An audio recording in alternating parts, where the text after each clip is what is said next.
Hey, what's up, everybody? We're back. Quick tutorial because we're going to talk about this concept. A lot of people will discuss recently, but even over the years, right? This is going in like my 20th year of training athletes. I've heard this almost from day one, still to today. But we got to be careful when we always say, keep it simple. It's so simple, make the training. Well, what's your definition of simple? So then what people would say is in the strength world, right? Let's just do like barbell back squats.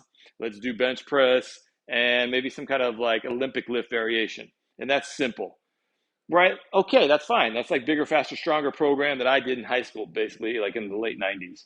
Okay, here's the thing. Let's take like software engineers. Are they constantly learning new systems and methods and techniques and strategies and integration processes? Yes. So what continues to happen? Technology continues to escalate to higher levels in terms of advances, what we could do with different things, right, in our world to make life easier, more efficient, that sort of thing. We fill in gaps because there were holes.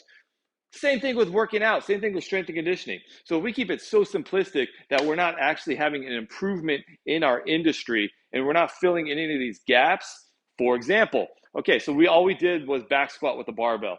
Okay, so your kids are super anteriorly pelvic tilted. They're in these externally rotated femur positions. They're very kyphotic.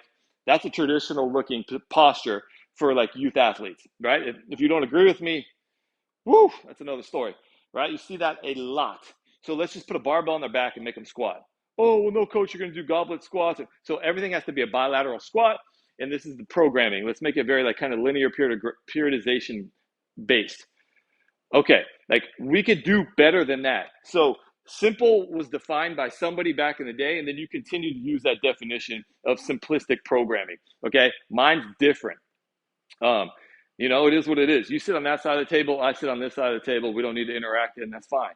Or we can learn from each other, right? So what I would do is I'd have greater integration strategies. Now we know certain things that would be more beneficial in terms of like maybe neurological efficiencies, in terms of like timing, coordination. That's not addressed with barbell back squats. The timing, the coordination, the speed of movement. Even if you put velocity-based training on top of that, you're still not incorporating the timing and sequencing with on-field and on-court movement. Okay, so just be careful when you say, well, I'm going to keep it so simple, this programming, we're literally just going to do bilateral squats, push and a pull, and some type of Olympic lift variation. I think you might be missing out on some of the new advances that we are learning about the human body, how to make it more efficient, productive, right, and really excel at the next level. Here's the last thing I want to say. What about injury rates as well, too? So is that predictable? Maybe not. But we know that, again, if you're training into these compensation patterns over and over and over again and not having variability of movement, that might not be the most efficient strategy for athletes in terms of adaptation. Okay, so you want to keep it so simple? Just be careful.